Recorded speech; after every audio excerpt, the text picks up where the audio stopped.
Is it Jaxson Dart or is it going to be Jameis Winston? Who's going to be QB1 on Monday Night Football? And I feel like we have now entered the twilight zone. Life after Shane Bowen has begun, but who is new defensive coordinator Charlie Bullen? We're going to dive into all that, y'all. This is Blue Rush by the New York Post Sports.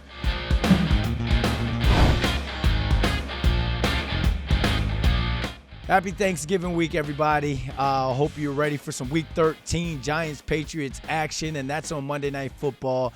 It's a primetime game, so that means we're going to get primetime Paul. Paul Schwartz joins us now for today's episode. Paul, what's going on, my man? I guess we can start.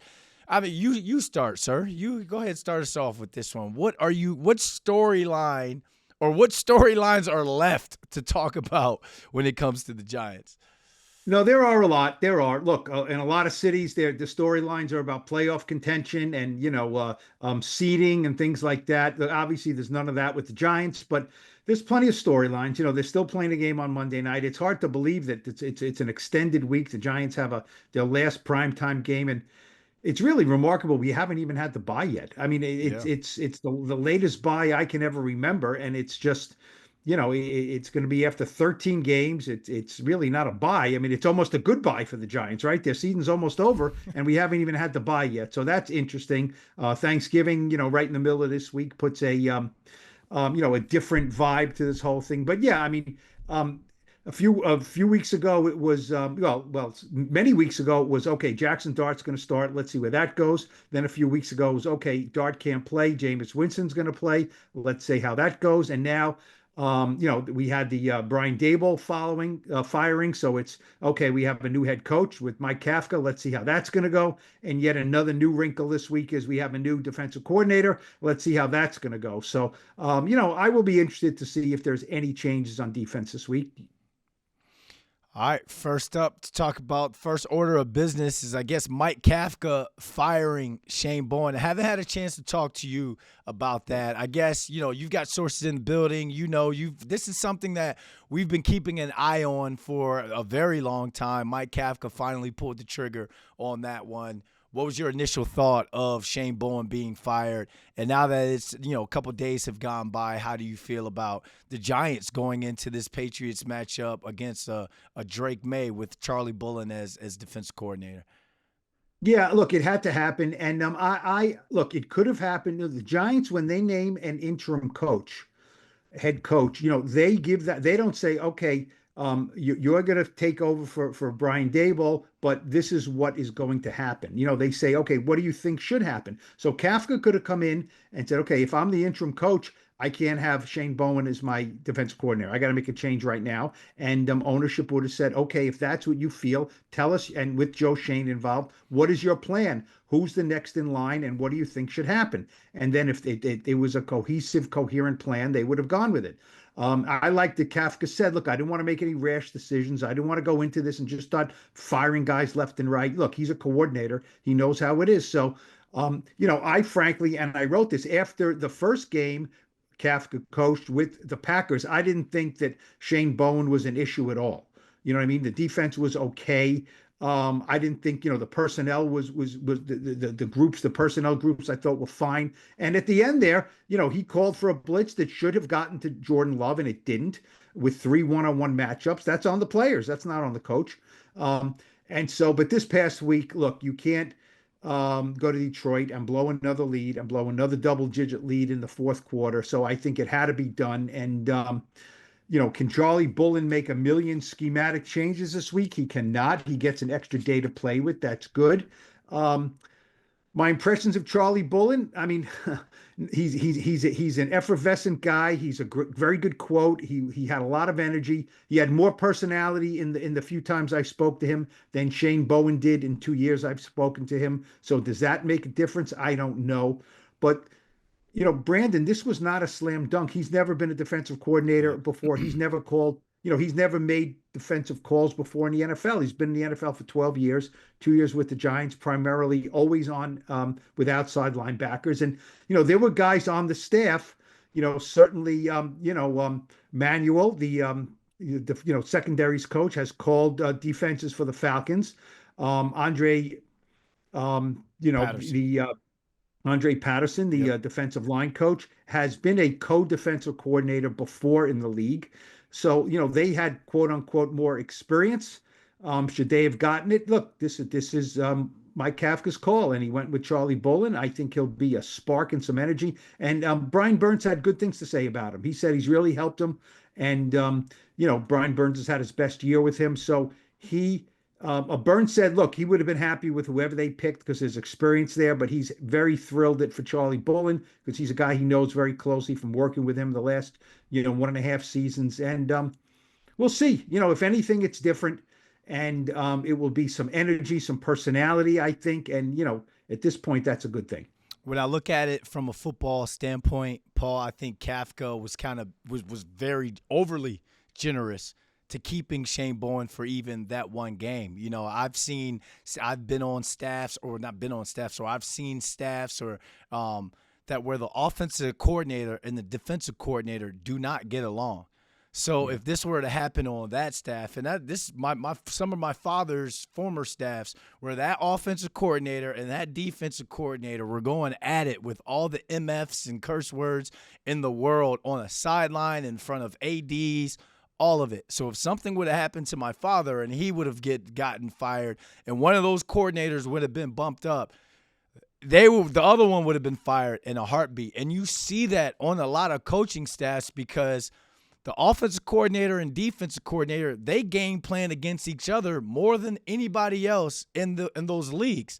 You're playing against these guys in the spring. You're game planning against these guys in the summer until the regular season comes, and now it's time to attack a different defense or a different offense. So who else outside of Mike Kafka is going to know where the weaknesses are in a Shane Bowen defense, where the skeletons are buried in a Shane Bowen defense? And Mike Kafka kind of said something after that Green Bay game, after they put up over 330 plus total yards. He said he wants the defense to attack and be aggressive. So that is him indirectly or subliminally telling you what's wrong with the defense or what he thinks or how he thinks the defense can be fixed. Now, when it comes to Shane Bullen and passing up Marquand Manuel and Andre Patterson, I guess it's because Marquand Manuel has such a hold on the secondary and he's needed in that room. I'm guessing he looked at it to where it's like, okay, you go ahead, you continue to control and you run that secondary room. We'll bump Charlie Bullen up, and then now Andre Patterson gets a little bit more responsibility when it comes to the D-line and the edge rushers, that linebackers, that sort of situation. But it's just a terrible situation. It's a bad situation for anyone to be in, but player-wise, I know Brian Burns is saying all the right things. He's done all the right things all year. Player-wise, I wonder if we see an extra effort in some of these guys. I'm going to keep my eye out on the Tay Banks. I'm going to keep an eye out on some of the guys that we've kind of looked at the film and called out their effort. I know it shouldn't have to happen. A guy has to get fired, but now I really want to see who steps up and who, if it was a problem of the X's and O's that really ruined it for the Jimmies and Joes. So now there's not too many guys that can hide on this defense now because the coach has been fired, the D coordinator's been fired.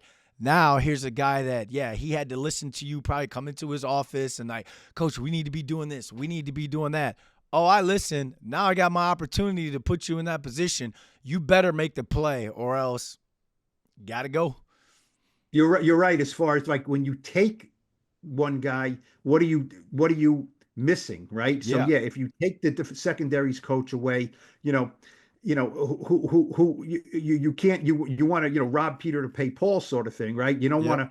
Okay, now we're leaving that open. Now we're leaving that with a weakness there. Yeah, I mean, look, it's a great opportunity for Charlie Bullen. Nobody gets up every morning and says, I want to be an outside linebacker coach the rest of my life. You know what I mean? Everyone wants to be a coordinator and move up and move up. Mm-hmm. So this is an audition for him as well. Like I said, he can't do a million different things, but he can do some different things, and he can make, you know what he can do?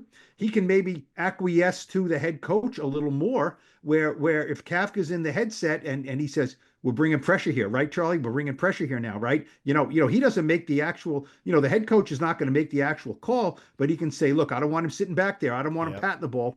And then if you bring pressure and it doesn't work, at least the defensive coordinator can say, see, I tried. I didn't sit back. I mean, I thought, look, this is layers and layers, right? I mean, everyone loves Wink Martindale, and he was a more effective defensive coordinator than Shane Bowen was. But Wink Martindale couldn't stop the run either. I mean, the last year, I think they were 27th against the run. He didn't stop the run. Yep. He had more pressure. He had more bombast. He had more bravado. He was in charge of the defense, right? And the defense, they liked that about him. But Shane Bowen, after Jahmyr Gibbs, who is still running, he's still running, I think. He's actually still sprinting and through untouched. Then at this point, they're last in the league in run defense. So, his firing was warranted. It had to happen.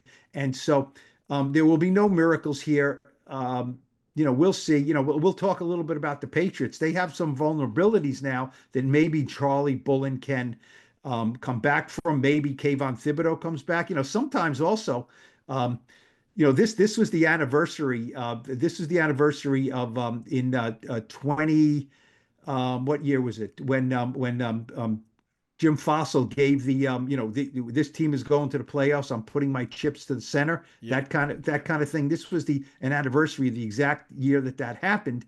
And when Jim Fossil said that, the Giants were like 7-4, and he knew they were playing the Cardinals the next week, and the Cardinals were awful. So what happened? He said this team's going to the playoffs because they had lost a couple of games. They went in and they hammered the Cardinals. So this is a kind of situation where you look, the Patriots are a good team with a really good quarterback, but they have some vulnerabilities, and maybe the Giants can get some guys healthy and they can have a good game Monday night, and everyone looks a little better because of the timing of this change. We'll see. Look, the Patriots are a good team. They're in first place. So we'll see what happens, but it had to happen. It's just like the Brian Daboll thing had to happen because you can't keep on losing games like that. Not that it was all on Brian Daboll. It was not. There were deficiencies on this team. I mean, I wrote in for our Post Sports Plus website that was, it was out Wednesday morning, that it is remarkable that this offensive line is playing pretty well. Not great, but pretty well. And the team is scoring. And they're ninth in rushing. They're top 10 in total yards. They're about 22nd in scoring, so the scoring's lagging behind.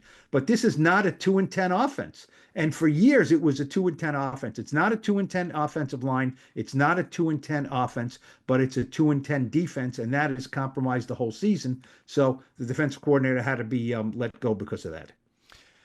All right, Paul, we're going to go into the locker room now, see what the guys have to say about new defensive coordinator Charlie Bullen and the possibility of Jaxson Dart's return being official. That's all on London in the locker room.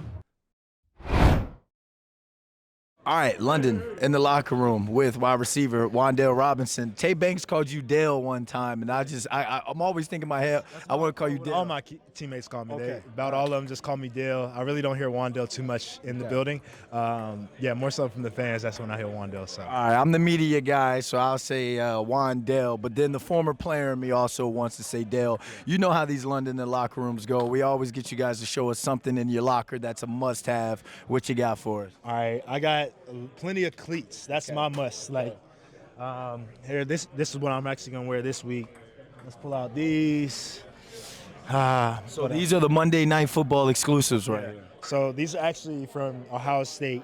One of the cleat guys I always buy some cleats from. They had these. If you know anything about cleats, one of the better cleats ever made right here. And then just some chrome and white red chrome customs right here. I'm always gonna have some fresh cleats on the field. No matter the week, there's always gonna be something clean coming out. So, yeah. The things that are guaranteed in life: death, taxes, and Dale having some fresh cleats on his feet, ladies and gentlemen. The best cleat selection in this locker room, and you can argue with anybody, and they actually anybody will tell you that. They'll all tell you. So top 2 and you're not 2. Yeah, for sure. I'm top 2 and not 2. I always have the best cleats in the locker room. That's kind of my thing. People got shoes and clothes, but you want to come talk about cleats, I got it. Brian Burns has cologne. Wan'Dale has the cleat game. I'm the cleats. I'm the cleat man. All right, let's talk some football, man, because you've been absolutely balling. Mike Kafka was talking about how impressed he was for you to go from the slot and then to still make plays on the perimeter on the outside. You've made a position switch from running back to receiver. So what's been harder to pick up and be successful at, going from running back to receiver or slot receiver to the outside? Definitely the running back to the receiver. Okay. Once I started playing receiver, it was really, playing inside and outside, especially in college. And so I had the experience of playing outside. I just didn't really have too many opportunities of doing it in the NFL.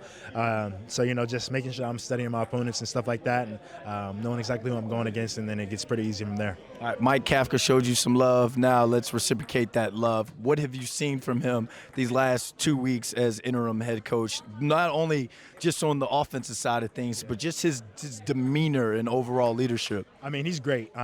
He's real calm, but at the end of the day, he's going to stay honest and be hard on us. And he's just a great offensive play caller, I think. I think he's a great offensive mind, and just marrying up the run in the pass game, making things look the exact same so that way defenses can't get a beat on exactly what we want to do. I love Caf. I love Caf to death. Does it surprise you that you guys have had around 900 yards of total offense the past 2 weeks? No, not one bit. I know the talent that we have in this room and that we have in our offensive room, and I know our O-line's going to always go out there and protect our running backs, our quarterbacks, and do exactly what they need to do. And in the passing game, it's just on us to go out there and get open. Dale, you've been here and involved in some offenses that it took about 5 weeks to get 900 yards total offense. Now to have that offensive explosion this year, but still not be able to win games and to still have personal success. Like at the end of the day, when you sit in your locker at the end of not being able to close out a game as a team, just take us through that feeling and that emotion, man. I mean, it's definitely tough because we have the talent to go out there and win these games. It's just like we got to figure out a way to finish them. I saw something. It's like if we basically played for 58 minutes, we'd have a couple more wins. But at the end of the day, football's a 60-minute game, and you got to go out there and finish. But when you say figuring it out with 5 games left in the season, like what's that process of you guys figuring it out? I think it starts at practice, just having the mentality that you're going to finish each and every rep, finish each and every practice the way that you need to. Can't start out practice hot and then die down and get slow at the end. So just continue to just go on a climb and just continue to be great. Personally, I believe you're at 774 yards receiving, having yourself a career year so far. Just kind of talk about, and I said, and then let me digress. Let me go back a little bit. I see a guy I believe you worked with in the off season. He tweets and puts a lot of your routes that you guys worked on in the off season, and now you see yourself running that same route stem, getting open, and having that success. So just kind of take us back to the off season, man. When you were putting in that work, did you know you were going to have a big year this year? Yeah, I definitely felt this was going to be my best year yet. And like you said, just the way that I had worked and just all the work that I tried to put in throughout the offseason, just really not even taking a day off, not really even having a vacation, just making sure that I was just ultimately prepared for each and every moment that I had this season. All right, man. Well, congrats on all the success. Good luck on Monday night, baby. Prime time. Can't wait to see those cleats. You saw those here first. Remember that. Hell yeah. Appreciate you.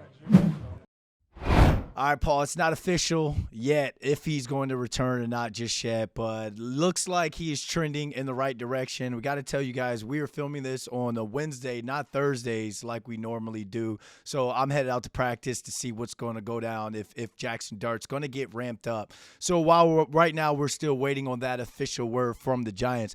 But, Paul, it's almost like, I don't know, call me crazy, but I'm okay if Jameis Winston stays as QB1. I am having a great time watching Jameis Winston. He's not eating W's, but he's trying to eat W's right now. But either way, whether it's Jaxson Dart or Jameis Winston, I am here to say that this offense is in good hands. You are so transparent. You know what? You know why you like Jameis Winston so much? Throws the ball down the field. because he caught a pass that I don't know if you would have scored a touchdown on. Huh? Wow. Oh, come on. Look. You great. That catch was great. The spin was great. The pirouette on the sideline was great. So I think you're looking at Jameis Winston and saying, look, I don't care. Let Jaxson Dart play quarterback, but I want Jameis running some patterns, right? That's what you want him out there for. So you're saying Jameis has better yak ability than me? Because that was yak right there, Paul. The way, first and foremost, the way he came back to the football, that's what I try and teach these young kids.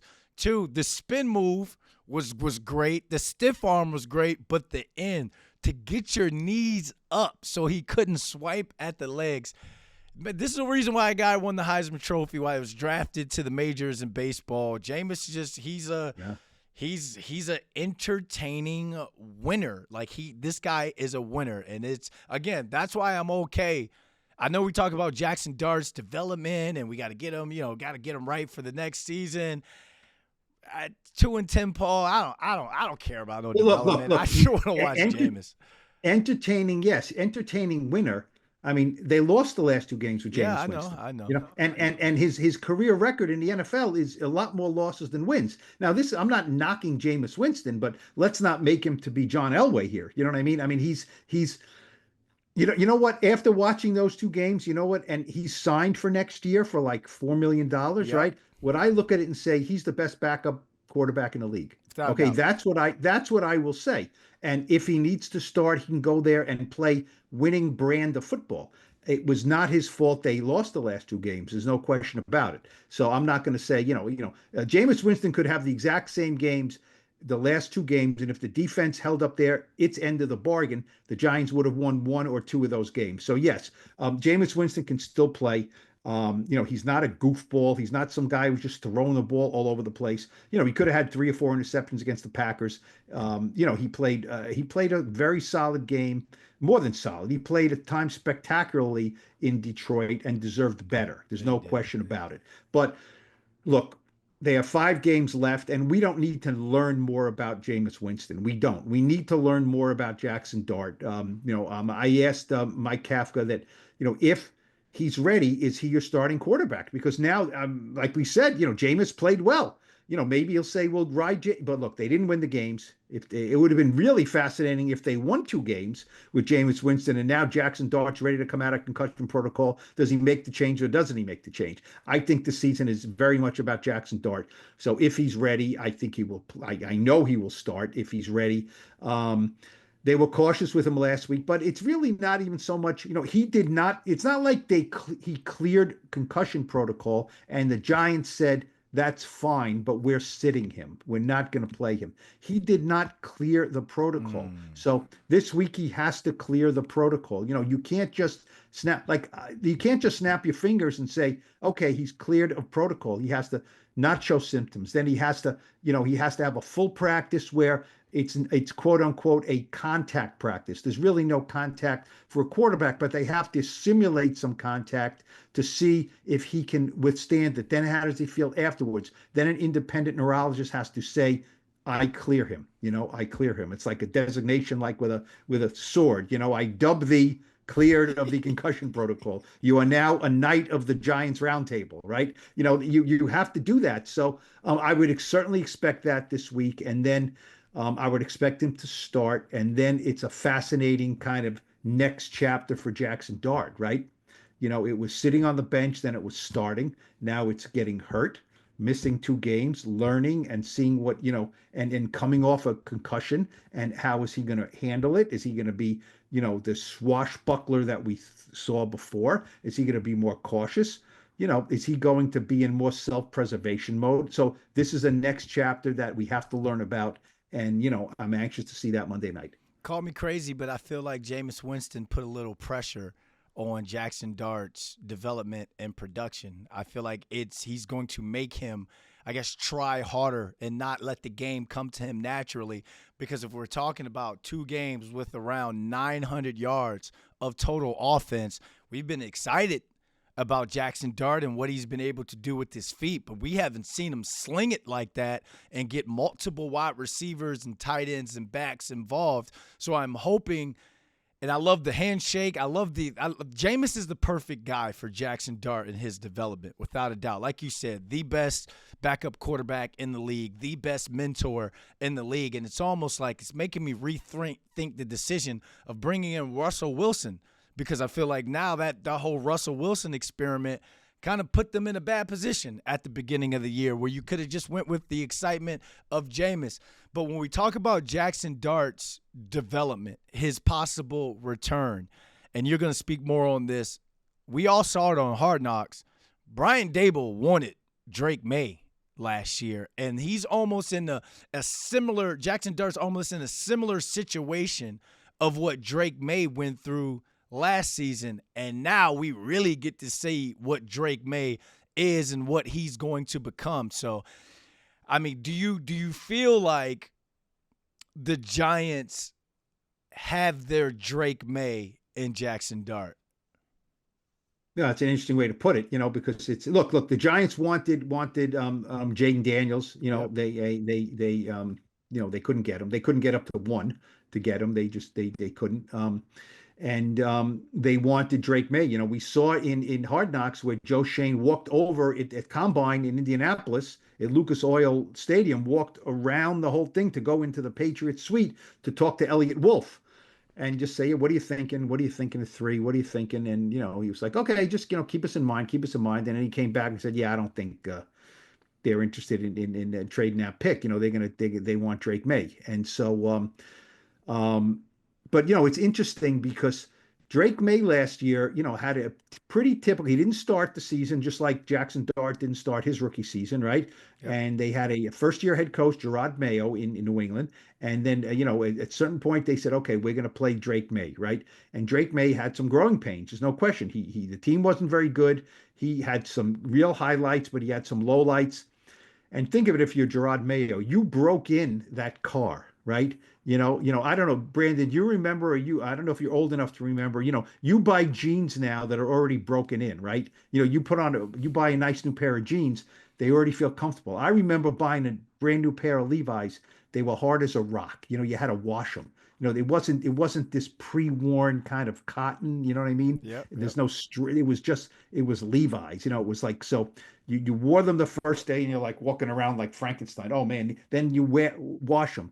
Then you wash them, then you wash them. Finally, now these are broken in. So Gerard Mayo broke in Drake Maye for who? For Mike Vrabel, who comes in as to save the day in year 2. He's a terrific coach. He gets the broken in product, and Drake Maye, at certain points this year they were talking about him as an MVP candidate. He will get some votes for MVP. So, Jaxson Dart is probably playing better as a rookie than Drake Maye played as a rookie. So that is the exciting part of all this, that you say the Patriots were not a good team breaking in a rookie quarterback last year. This year, they have a second-year quarterback who completely looks the part, and they're a really good team with a new head coach. The Giants will have a new head coach next year. Either it's Mike Kafka, the odds are no, that they'll have a new head coach with a broken-in quarterback, just like Drake Maye was for Mike Vrabel. So it will be fascinating to see what happens. The new head coach comes in, and he doesn't have to go through these growing pains with Jaxson Dart. And really, the growing pains have not been too painful. He's been terrific. But he will be, you assume he'll be a better quarterback week 1 next year than he is right now. And so, yeah, it just goes to show what a new quarterback. And, at one point you made, just going back, you keep on saying, call me crazy. Second time you said that. I mean, if you want me to, I will. But I don't think you're making crazy points. You're making good points. Is that what Jameis Winston showed us these last 2 weeks? It's like, it's not only Jaxson Dart, right? It's not, the offense got much better because of Jaxson Dart. Yep. The offense got much better because you had a good quarterback play, right? They could run the ball better. Wan'Dale Robinson looks like a guy who can get downfield. Isaiah Hodgins the last 2 weeks is making plays. So you have a capable quarterback and an offensive line that can give him time. It's not just Jaxson Dart as Superman. Jameis Winston also did some really good things with this offense. 27 points in Detroit should be enough to win, and they didn't win. So, yeah, that's the thing, that any new coach is say, hey, there are pieces here with a good quarterback that it's not terrible. Malik Neighbors is coming back. Cam Scadaboo's coming back. Any head coach can look at this and say, you know what? That's a good job. We have Jaxson Dart. We have Neighbors. We have Scatterbo. The offensive line, maybe we'll tweak it a little bit. Not terrible. In other years, it was terrible. I think Pro Football Focus before last week had him ranked 14th in the league. What did we always say? Giants don't need the best offensive line in the league. Just give them an average offensive line, and they can be better. It's probably an average-ish offensive line right now, and it's a much better offense.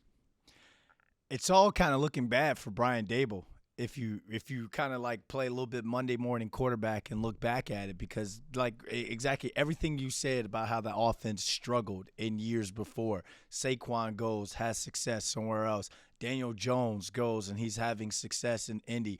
Mike Kafka now steps up, and now we have in 2 games with him just being having sole control over the offense, around 900 yards of total offense. So everything is kind of trending in the right direction for Mike Kafka to be retained in some sort of capacity. Whether they got to throw extra money at him to make him into the offensive coordinator. Whoa. You're getting way ahead of that. You wouldn't bring in a defensive guy? I'm bringing in a defensive guy, Paul, to clean that defense up. And then Mike Kafka, this is your offense. You know what?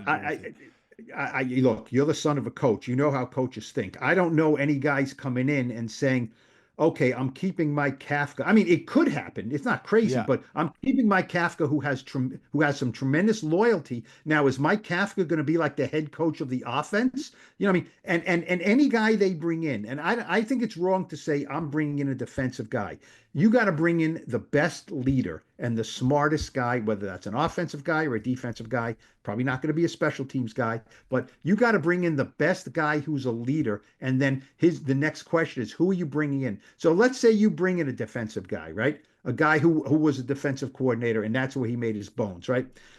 The first question you would ask him is, okay, what is your staff? I know for a fact the Giants are going to be very concerned with what is this guy who they're bringing in? What is his staff going to look like? Okay, it's imperative. Look what happened with, you said, this is making Brian Daboll look bad. I think the worst thing Brian Daboll did is not anything coaching wise. It was probably hiring Shane Bowen. Yeah. Because that led to the problems. I have nothing against Shane Bowen, but and the fact that Daboll and Wink Martindale could not work it out together. A lot of it was Wink. Some of it was certainly Brian Daboll. He's hard on coaches.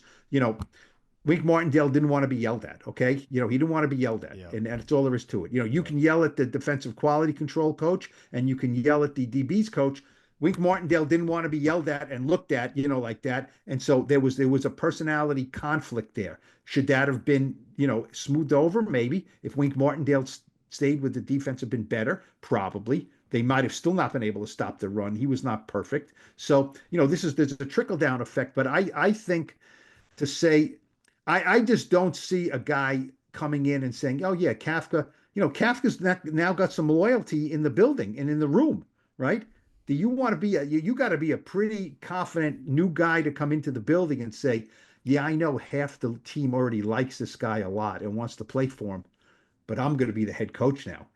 It's just, these guys have egos, and these guys want to bring in their own guys. What? I don't think 2-10. You can't have an ego at 2-10, Paul. Like everyone in that locker room, forget being like half of these guys like Mike Kafka. I'm talking half about these the guys new might guy not coming even be in. There. Oh, the okay, new guy okay, coming in. The new guy coming in is going to have an ego. I can do this job. That's why you're hiring me. You know what I mean? And this is who I want to run my offense. What about Mike Kafka? I mean, Mike Kafka doesn't have a million. His tentacles go from Andy Reid. Which is a great tentacle. It's the best. But he doesn't have a million. He's worked for the Chiefs and he's worked for the Giants. He certainly knows plenty of people in the league. So I think, any new guy coming in is going to want to bring in his guy, his guy. I can see that. And so, look, Mike Kafka has a chance to be retained as the head coach, but not if he goes 0-7 and not if he goes 1-6. That's an incredibly hard sell. Even if he scores points on offense. I mean, at some point you have to win and turn things around. Now, this week is tough. After this week, right? After this week, there's a bye, okay? And then the schedule, you have the Commanders, not a playoff team. You have the Vikings, not a playoff team. You have the Raiders, probably the worst team in the league, and you have the Cowboys, which, you know, certainly have been rejuvenated. Are the Cowboys playing for their playoff lives in that last game, or are they playing for nothing? We'll see. So there are games there. Is it going to make a big difference in the Giants season? No. But if the Giants go into New England and play a really good game and lose, is anyone going to say the Giants lost to an inferior team? No. No. The Patriots could be the number one seed in the AFC. But if the Giants aren't able to beat the Commanders and Vikings. the Vikings, who have no quarterback, and the Raiders, then you're going to say, what are we doing here with Mike Kafka? You know what I mean? I mean, you don't need to be Vince Lombardi to beat those teams. So, we have more football to play for those reasons, not for playoff reasons. I don't buy, some fans are thinking lose, fine what they did last week. I have a friend who told me I had no problem with the game in Detroit. They played hard, they had fun. Some of their good players played well, and they lost, and it was competitive, and the draft pick didn't. You don't need a quarterback. Don't worry about the draft pick, whether it's 2, 3, 4, 5. Don't worry about the draft pick. Yeah. And I say this, I understand it. The fans say, well, I understand the players. I deal with players, right? I talk to players, and Andrew Thomas hasn't smiled in months. Okay. You know what I mean? I mean, don't tell me that Andrew Thomas is fine with losing and then getting the second pick in the draft. Brian Burns is playing his heart out. These guys need to win some games for their own self-image and own self-worth. And the younger players here need to win some games to show, Drew Phillips. You don't think Drew Phillips needs to win some games so he can go into next year thinking, we have a good, credible defense here? Darius Alexander had 2 sacks last week. You think if he gets a couple of sacks in a game they win, it's not going to help him going into next year? I don't buy this losing stuff. I really don't.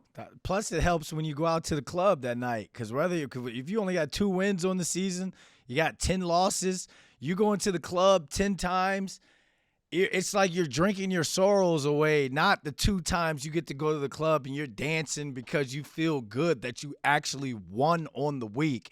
And that was young, 24, 23-year-old me, speaking. But I never went through that in the NFL. I won on every team I was with in the NFL. So I don't know what that feels like to lose 10 games in the season. That has to be getting at these guys. And you've mentioned how Darius Alexander wants to finish strong. You mentioned the rest of the schedule and how the Giants have the opportunity to finish strong. That goes right into your final thought, Paul. Can the Giants 2026 be the Patriots in 2025? I mean, as I mentioned, there are some breadcrumbs that you can follow there. A first-year quarterback becoming a second-year quarterback, a new head coach, no matter who it is. We don't know who it's going to be, but somebody, right? I mean, I don't know if there's a Mike Vrabel out there. If there was a Mike Vrabel out there, that would be great. Mike Vrabel was a handmade, ready-made Patriot through and through, who was a winning head coach in Tennessee and with the Titans, and then brought his whole shtick, in a good way. I mean, his whole tough guy, proven head coach to a team that was, and also the Patriots spent an unbelievable amount of money in free agency and fortified that defense tremendously. Now the Giants don't have that kind of money in free agency to spend, but they will have a quarterback on a rookie deal, and that is golden. That is golden. You have 2 or 3 years with this guy making very little money, so you can spend it other places. I don't know if they can be at this point the number 1 seed in the NFC next year. Like I don't think that at all. But I think the Giants are not a total rebuild that is going to take years and years here. They have their quarterback. They have a number 1 wide receiver coming back. They have some pieces on defense, and they certainly need more, and they need a better coordinator. But I think the Giants can go from 2-10 this year to 6-6 next year. I don't think that's crazy. I really don't after 12 games. A lot has to happen. We'll see. I'm not saying 10-2, but the Giants can be a respectable contender-ish team next year with the right pieces, as long as Jaxson Dart keeps ascending. I think that. I really do. They say the NY in New York Giants stands for next year, because that's just all we've been talking about at this point of the season, year in, year out. But hopefully 2026 is the Giants here. Hopefully they can get a primetime win Monday Night Football against Drake Maye and the New England Patriots. Paul, thanks for coming on today. Thank you guys for hanging out with us. Happy Thanksgiving. Get your stuff in. Get all that good stuff. And then I guess we what do we fast? Paul, are you a faster? Because I'm going to go on a three-day, 72-hour water fast after Thanksgiving. You in? Why? To lose it all, to lose everything that I gained, you know? What you doing? What are you doing? The 3-day 72 hours, 3 days, all water. Really? No, Yeah. you're not gonna eat for 3 days and just drink water. Just drink water. Shredding season, Paul. How much are you planning on eating on Thanksgiving? A lot, a lot. We get down at the London household, and since my dad's team didn't make it to the playoffs, he's gonna be making barbecue chicken. So No turkey? No turkey? My grandma does that. She does a turkey. But Well, it sounds terrific, and I will overeat on Thanksgiving. It's my favorite, meal of the year. I love it. I love it all. And I will overeat, and then I will chill out for a couple of days, and I will drink water for 72 hours, but I will not only drink water. I guarantee you that. All right. Well, I'm going to see if I can hold up to that. My sister's the health nut of the family, so she's the one that gets us to that. So thank you guys for watching this Week 13 Blue Rush. For Paul Schwartz, I'm Brandon London. Thanks for watching.